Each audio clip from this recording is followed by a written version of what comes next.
इस क्लास में जो एसएससी के द्वारा नॉर्मलाइजेशन प्रोसीजर का एक ऑफिशियल नोटिफिकेशन निकाला है। इन्होंने नॉर्मलाइजेशन का न्यू प्रोसीजर निकाल दिया है, बिकॉज जो 2024 में जो पेपर हुआ था मेंस का, उसमें नॉर्मलाइजेशन का काफ़ी इफेक्ट हुआ था मार्क्स पे।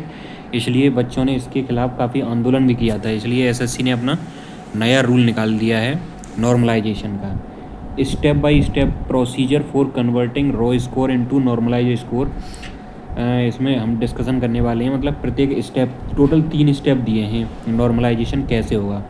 फॉर ईच टेस्ट या सब्जेक्ट या एरिया विच द एग्जामिनेशन जो है होगा मल्टीपल शिफ्ट में, the raw score for each candidate appearing for the test subject is converted into normalise score में कन्वर्ट किया जाएगा बाई फॉलोइंग 3 स्टेप से।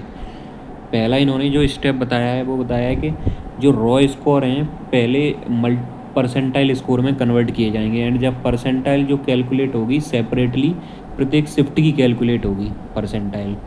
सेकंड स्टेप में इन्होंने बताया है कि पुल बैक जो परसेंटाइल में यहाँ पे कन्वर्ट किया उसे अब ये मार्क में कन्वर्ट करेंगे, एंड जे फिर then this is done by first collating the data, मतलब सारे डाटा को इकट्ठा करेंगे जितनी भी शिफ्ट हुई हैं उनको, देन सॉर्टिंग करेंगे इसको या तो डिक्रीजिंग या इंक्रीजिंग ऑर्डर में, वो भी परसेंटाइल के हिसाब से।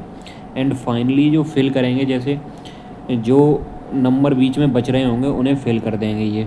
और जो थर्ड स्टेप है इसमें ये क्या करेंगे, at the previous of the second step का जो एंड है, eight the end of the previous step each percentile जो वैल्यू है have a corresponding raw score होगा वैल्यू फॉर ईच सेशन, और दिस इज इससे कंबाइन करके नॉर्मलाइज स्कोर मिलेगा। तो टोटल 3 स्टेप बताए इन्होंने। पहले रॉ स्कोर को ये परसेंटाइल में बदलेंगे और ये प्रत्येक अलग अलग शिफ्ट के लिए होगा। दूसरे में ये कह रहे हैं कि ये जो परसेंटाइल है उसे मार्क में कन्वर्ट करेंगे, और जितने भी शिफ्ट हुई हैं उनको ये एक डेटा में अरेंज करेंगे। डेटा में अरेंज करने के बाद ये फिर ईच जो परसेंटाइल है उसे करस्पॉन्डिंग रो स्कोर की मतलब वैल्यू देंगे, और उससे नॉर्मलाइज स्कोर प्राप्त होगा।